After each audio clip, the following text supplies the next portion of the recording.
Kia ora whānau, and welcome to another episode of Get a Job and Get Healthy with Costas Enterprises. I am your host, Alex Costas. Thank you for waiting the 2 weeks. I thought I was going to be able to do a new episode last week, but unfortunately I was silly and didn't take the time, and then thought I would just create a new one this week. So this week I am going to be talking about, I've previously done an episode on Threadless versus TeeSpring. I've actually started up another website called Redbubble. So for those that don't know, Redbubble is another print-on-demand service. And I'm going to be talking about the difference between the three different print-on-demand services that I've got. The advantages, the disadvantages, and then also talk about Redbubble, and finally talk about my first official sale. So I'll start off with the sale stuff very, very quickly. As always, you can find any of my details in my website, which is the Costas Enterprises blog, which you will find in the show notes. So please feel free to pop along to there. Right, so let's talk about the first sale. Now, the first couple of sales that I've actually had on TeeSpring, I will admit, have been things that were either I have bought or my partner. She has surprised me. She actually bought 2 items, including one of my face masks, which I was quite happy to try. And then the other person that bought something was, of course, my mother. So, gotta love family, huh? And so I was thinking, okay, cool. This is great. The other thing I've done is I actually bought I have actually bought myself some mugs for the plant mama. One is going to be a surprise gift for my partner, because she is a plant mama, and the other is actually going to go to my friend who's becoming a bit of an influencer, especially in regards to succulents. And if you watch any of the YouTube videos that are out there about print on demand, they do talk about creating a sort of a niche, and at the moment it seems like succulents is actually doing quite well, especially in New Zealand, and I'm going to surprise this person with the Little Mama cup, or mug, should I say, and hopefully she just uses it and makes her morning coffee out of it. If I get a shout out, cool. If I don't, that's fine as well. There's no problems with that. But yeah, it's all sort of interesting. Like I created the design with this person in mind originally, at the same time as creating another design, which if you go to my TeeSpring or my Redbubble, you'll actually see those designs. So now we're going to get onto the thing. So Threadless. Do I still use Threadless? I'll be completely honest, not really. The reason I have sort of gone off Threadless is not so much because of, how much they charge or anything, but I just found that the audience is not big enough for what it is that I want to achieve. And so originally the designs that I bought were from Threadless, and they were the ones that I originally used. This was my first official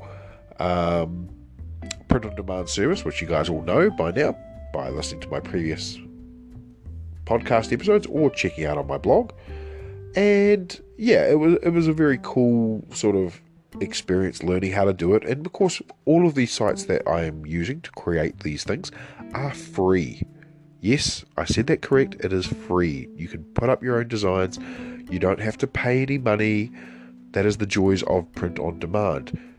The only issue with print on demand is, from what I'm finding, the markup is not fantastic.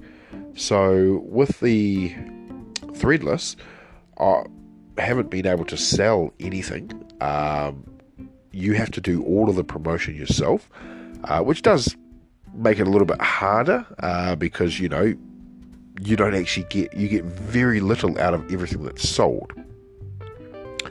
So that doesn't help. That said, it was very easy to set up. The storefront does look okay. The good thing about the storefront with Threadless is you see the designs first as opposed to the images first. So when we go to Threadless, you'll see my designs, and it's very cool to have your own website for Costas Enterprise Designs. And then when we go to TeeSpring, well, the good thing about TeeSpring is there's a lot more things there available for you to actually create, and I quite like that. I think it's very, very it's nice to see what it is that you've got there. And the other cool thing about it as well is you start to see people viewing your actual designs. And at the moment, I'm actually currently looking on my website, and I can actually see the analytics of what I've sold, what the profit is, but most importantly, I can see how many people have viewed what design. So I can start going, well, I see this is doing a lot better than these ones. Maybe I start going towards that. For example, I've created 3 new designs earlier this week, and one of them has seen 3 views, and the other one has seen 3 views, and the other one's seen 2 views. Now, I have not promoted these designs at all. This is I've tried promoting other things, and they've had a couple of views, and I can tell you right now, one of my designs has seen about 15 views, which I'm quite happy with. That's one of the ones that my partner bought, was the Garden of Succulents design that I've got on TeeSpring. And it's very cool to see exactly what people have been looking at, if people have made orders, what's the URL that there's there, and also what's the name of the one that I've got there. And you can also see how much profit you've made from each design based on what people have bought. Now, the problem with TeeSpring, as I've mentioned before, you first have to have a trust score in order to be added to their marketing. So they will do marketing for you, but you have to have sold a couple of designs first. Doesn't matter what. They say you only need to sell 1, but from what I hear from influencers and YouTube videos, it does take a little bit, say 10 to 20 purchases before you will actually start getting added to their marketing and their campaigns, which is it's a bit of a bugger, but so it does mean that you do need to do a little bit of social media for yourself, and I have done that. I've done Facebook ads, and I know I promised I was going to do a particular one on Facebook ads, and I will be doing one very shortly, probably next week, and I will try to post every 1 to 2 weeks on this podcast. I will also start trying to blog every week. I just made that decision with my partner, who's also going to be blogging. So, yeah, look out for those on my website. But with the analytics, I've noticed that I haven't done a Facebook ad in a couple of days, and now I am starting to get more views on my website. The only sort of Facebook ads I've been doing is putting ads in, putting my website link into group posts, and I can only assume that those people have been clicking through. I cannot tell if these are actually coming directly from, if these views that I'm seeing are coming from TeeSpring themselves. I mean, I'm hoping that I've been given a trust score. Unfortunately, you can't actually request to see your trust score or be told if you've got a trust score, which is a bit of a bugger, but still it is nice to see the analytics, and that is one of the good things that TeeSpring does have. It has a very comprehensive breakdown of analytics. Like, you can see what's been sold, you can see how many have been sold, how many views, like I talked about before, which is quite quite nice. You can also arrange payouts. Now, most of these print-on-demands are actually paying out through PayPal. There are a couple of other options there available to you, but for someone in New Zealand like myself, PayPal is the only one that I can sort of use. So for all three, both Threadless, TeeSpring, and Redbubble, I have done. I've created my PayPal account and added and linked that to it. TeeSpring also has the functionality of adding things like Google Analytics to the website, so you can actually track through Google Analytics to see where people are actually clicking in from, whether or not they're clicking from within TeeSpring themselves, what's the most popular URL. The only problem with Google Analytics is you do need to have used it a little bit beforehand to understand it, because it's not exactly the most easiest thing to understand, but you do get an idea of where these clicks are coming from, whether they're coming from the US, from New Zealand, all that sort of thing. The one good thing about the TeeSpring as well is if someone does make an order on your through your TeeSpring site, you can also set up things like promos. So, for example, for the last couple of weeks, because we've just come back down into lockdown in New Zealand to sort of level 2 and level 3, I suggested, I created a promo called Mask Sale, all in capitals, and that was basically $2.50 off. So I was basically making no profit on someone buying a mask. The main reason I did that was for the express purpose of people buying a mask and having a mask so that they would be able to be safe.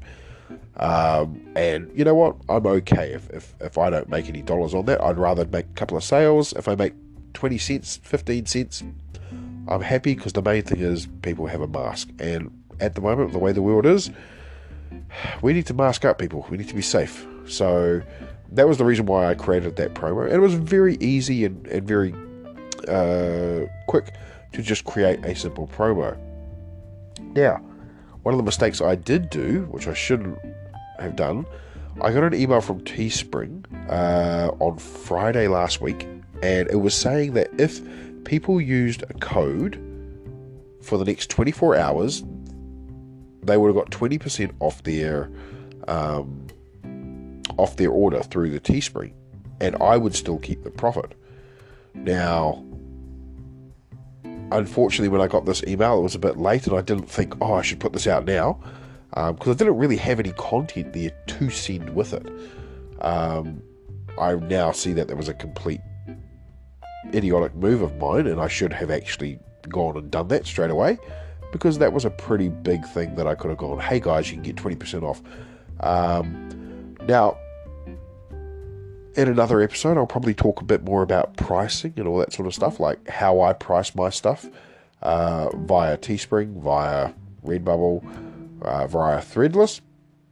But for an example, I don't like to take too much of a commission through any of these sites, because I want to test this out first. So yeah, it's when I do my Facebook ads, I'm actually doing this through my TeeSpring site. So it's been interesting to see the different analytics of views on my TeeSpring versus my Redbubble, which I haven't actually put on my Facebook at all, because I figured I've already put 2 web addresses for print on demand. There's no point putting the Redbubble ones. But what I am thinking of doing next time is doing a Facebook ad for the Redbubble and seeing how that goes, and targeting America, because Redbubble is primarily used by Americans, from my understanding anyway. So what is Redbubble? Well, again, Redbubble is another print-on-demand service, which I started, and I've been doing it for a couple of weeks. And most of my designs that are in my TeeSpring and my Threadless and are now on Redbubble, but not as many. I'm trying something a little bit different. I'm trying to target more American for the Redbubble, given that mostly Americans use it.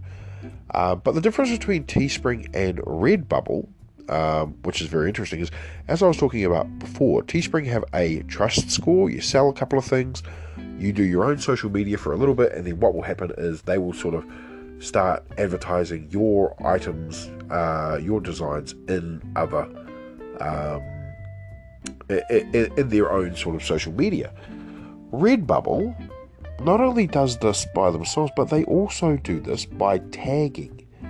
So, for those that don't know, tagging is an ability where you can set up a tag, and when people search for it, it will pop up. So, with Redbubble, they don't have like a big marketing campaign like TeeSpring say that they do, but if you search it, it will pop up, especially if you search in Redbubble itself. Now, what I have noticed is, now that I am starting to use Redbubble, and I talk about Redbubble, and I know a lot of conspiracy theorists will be like, oh, they're listening. I will scroll through Facebook, and now I will start seeing ads for Redbubble, specifically in regards to things that I'm interested into. So, for those that know me, I am a old school Dragon Ball Z, Bleach anime fan, and I still play Dragon Ball Z Dokkan Battlefield, the mobile game. I play that every day, and now I'm starting to see Redbubble ads pop up in my Facebook feed, with Redbubble designs to do with Dragon Ball Z, even though I haven't done a search for Redbubble or Dragon Ball Z. So it's very, very interesting to see that sort of thing is happening on the one side. I did do one search in Redbubble a couple of months ago, or about a month ago, so when I started the site, and I did see a Dragon Ball Z thing, and I clicked on it. Now, because I clicked on it, and I clicked on the Dragon Ball Z tag, now I'm starting to see designs in my Redbubble product placement ads through Facebook, which I found very, very interesting. So, Redbubble has each of these sites has a different way of creating your products.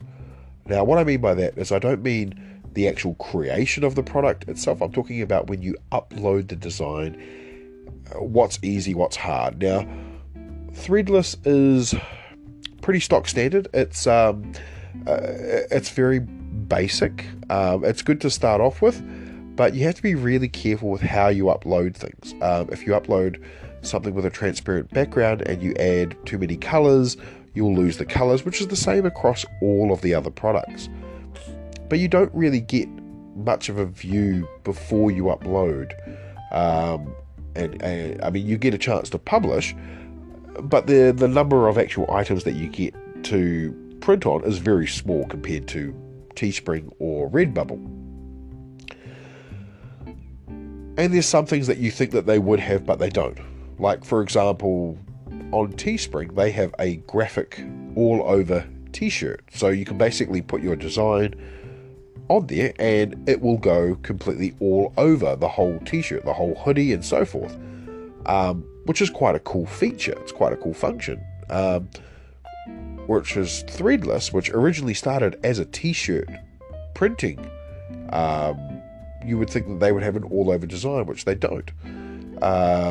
So there's some very, very interesting things that you can get through others and not through others. Like through TeeSpring and Redbubble, you can get leggings, yet through Threadless, if you upload the leggings, they don't actually look that good. And it's very, very interesting. So TeeSpring has quite a few designs, and the problem with TeeSpring, when you are uploading these designs, yes, it gives you a preview of what it will look like on the actual feature before you even, press publish, which is quite cool. I like that. I like that you can play around with the design, and you can even create very minimal, and I am going to say very minimal, designs in TeeSpring. Now, with all three of these, you still need the transparent background in order for it to work. Okay? That's just a guarantee. If you don't have that, you're not going to get much luck. So, the other thing that you've got available to you as well is with TeeSpring, the one problem is you have to set the price for every single item. Now, that's not that hard, because you should only be uploading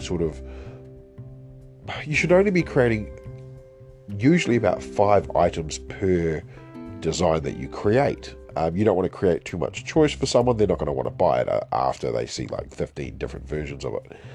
And you can do that with TeeSpring quite easily. With Redbubble, you can't. Redbubble, you can select however many you want, and by default, they will select 90% of what's there, and there is a lot there.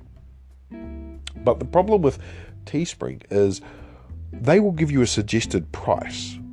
And the suggested price, granted, it is suggested so that you make a profit, but it is quite expensive. Like a normal t-shirt, which, they will tell you how much profit you'll get. If you try to create just a classic tee, they will give you $11.20 per profit per design. But that means that the person that's buying the t-shirt is buying the t-shirt for close to, $25 US. And then when you work that out for New Zealand, well, that means that you're paying close to, $40 to $50 for one t-shirt. So, given that I live in New Zealand, I don't really want to rip off people in New Zealand. So, I do something different to everyone else. I put a very small profit for myself. Because the way I look at it is, if I'm lucky enough to sell hundreds of thousands, then I will start generating income. Like $4 here, $5 here is okay with me. I don't need to get $15 every t-shirt because I'm being silly. So they mark it up by about almost half of what they're trying to sell it at, and that is TeeSpring. Me personally, I don't like that. I'm not a big fan of that. I think TeeSpring, while it does have some advantages like the trust score and the marketing for you and the designs, the actual products themselves are quite cool. And I've just recently gotten some of the products. I've recently gotten a t-shirt. I've recently gotten a mask, and the products are good quality. I'm not gonna front on that. But that was the only downside for me with TeeSpring, was the prices were quite high. But that said, you can go into each individual price and lower it. I will admit the only ones I don't change are the phone cases, the Samsung or the iPhone cases. I leave those as is, just for the simple reason that you have to go into every single Samsung or iPhone series and change the markup. And it's just, there's 15, 16 of them, and when you've already done it for 5 other different designs, it's not exactly the most fun thing to do. Now, if you've got a lot of time, by all means, drop it by 5%, drive it by 10%, whatever you want, basically. But it is quite cool seeing your designs on different products. Now, one little tip with TeeSpring, make sure you keep changing the colors, okay?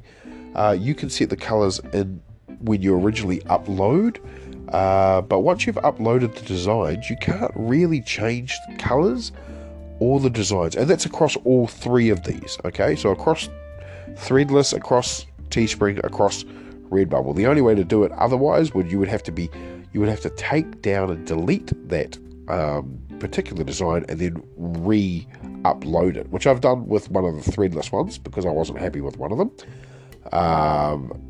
And that was, the design was on me, not on Threadless. Okay, it wasn't an actual Threadless problem. It was the design that I'd created. The square at the back was showing white, and I didn't really like it. So I took it down and put a new one up. Fixed the design through Canva, which is an amazing website for exactly print on demand. I will talk about Canva soon. It's one of the other ones I want to talk about, and possibly even write write a little blog about Canva as well, because that is quite a handy one. But with Redbubble, as I said, I am trying to market to the actual Americans. I'm trying to limit my designs so that I don't have hundreds and hundreds of designs. The difference between uploading through TeeSpring versus Redbubble is once you upload the design to Redbubble, pretty much automatically you have a preview of what the design will look like on every single item that they've got. And you can choose to enable or disable them, and most of them are enabled or automatically for you, which is quite handy.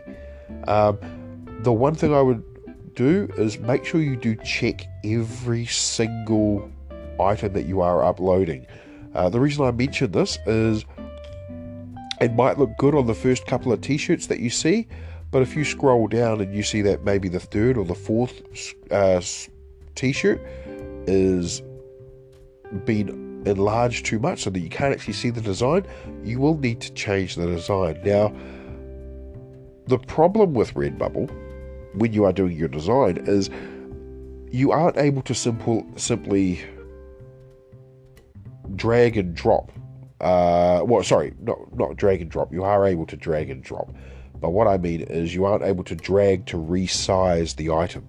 Now on TeeSpring you can drag to resize. It's not the easiest thing to do, but it is something you can do, and it makes it a lot easier when you are trying to sort of create the design, make it perfectly sit exactly where you want on the t-shirt.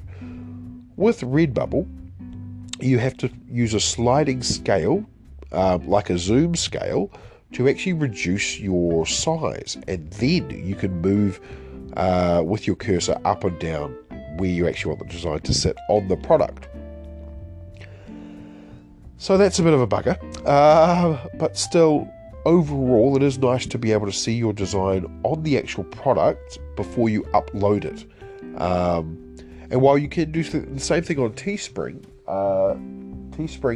you have to go into, in order to see it on the actual product, you have to sort of go into each one individually.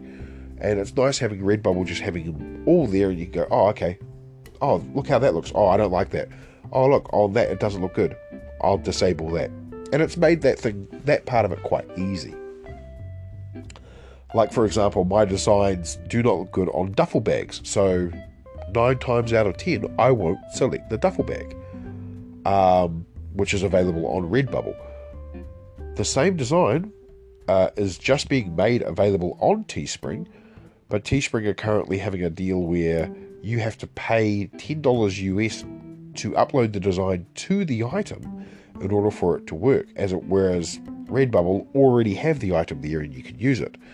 TeeSpring, however, are introducing some really cool items that I am seriously thinking about looking at if I start to earn a bit more income on this, and one of which is embroidered caps. So you can have your design basically put onto a snapback or a flatback cap, embossed. You can have it put onto a sort of a keyring, like a enamel type keyring, which I think is quite cool, and the previews that they've got there are quite awesome. All 3 of these now have face masks, so you are able to put your design onto an actual face mask, which is quite cool.